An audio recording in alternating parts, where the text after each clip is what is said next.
শীতকালে ছাগলের কোন কোন সমস্যাগুলো সবচেয়ে বেশি দেখা যায়, তার প্রাথমিক চিকিৎসা এবং শীতকালে ছাগলের সঠিক পরিচর্যা নিয়ে আজকের এই ভিডিওটির মধ্যে আমি আলোচনা করব। নমস্কার, আমি কৃষ্ণ ডাকুয়া ফার্ম ইউটিউব চ্যানেলে আপনাদের সকলকে স্বাগতম। শীতকালে ছাগলের শ্বসনতন্ত্রজনিত সমস্যাগুলো সবচেয়ে বেশি দেখা যায়। তাদের মধ্যে যেমন রাইনাইটিস, ট্র্যাকিয়া ব্রঙ্কাইটিস এবং নিউমোনিয়ার মতো মহামারী রোগ। যদি শুরুতেই সঠিক চিকিৎসা করা না হয়, ধীরে ধীরে নিউমোনিয়ায় পরিবর্তিত হয়। সঙ্গে পাতলা পায়খানা, মুখে ঘা, নাকে অনর্গল সর্দি, চোখে জল পড়া, শরীর দুর্বল হয়, আস্তে আস্তে পশুর মৃত্যু অবধি হয়ে যায়।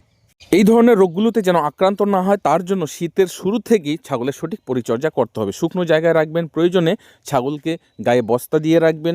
যে জায়গায় রাখবেন সেখানে যেন বাইরের হাওয়া প্রবেশ করতে না পারে, এবং ছাগলের খাবার দাবার একটু সঠিকভাবে দেওয়ার চেষ্টা করবেন।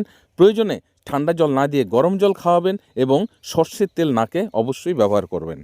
আজকে আমি যে ছাগলগুলো দেখাচ্ছি, এটি একটি গ্রাম্য বাড়ির ছাগল, যেখানে আমি চিকিৎসা করতে যাচ্ছি। যেতে যেতেই দেখলাম রাস্তায় যেন অনেকগুলো ছাগল, সবগুলো ঠান্ডায় জড়সড় হয়ে আছে। অনেক ছাগলের সর্দি বা অনেকের ট্র্যাকিয়া ব্রঙ্কাইটিস অবধি শুরু হয়েছে। এই ছাগলটারই দেখুন মুখের মধ্যে ঘা, একদম মুখ ছুলে গেছে, খাবার খেতে পারছে না। নাকে প্রচণ্ড সর্দি, আবার সঙ্গে শ্বাসকষ্টটাও কিন্তু শুরু হয়ে গেছে। যে ছাগলগুলোকে চিকিৎসা করতে আসা হয়েছে, 105 ডিগ্রি জ্বর, নাকে প্রচণ্ড সর্দি, হালকা শ্বাসকষ্ট, ভিতরে ঘর ঘর আওয়াজ, খাওয়া দাওয়া বন্ধ করে দিয়েছে। এবং আরেকটি ছাগলের পাতলা পায়খানা অলরেডি শুরু হয়ে গেছে। এখন নিউমোনিয়ার ফার্স্ট স্টেজ চলছে। যদি এই সময় সঠিক চিকিৎসা করা না হয়, এই ছাগলগুলোকে কিন্তু বাঁচানো খুব মুশকিল হয়ে পড়বে।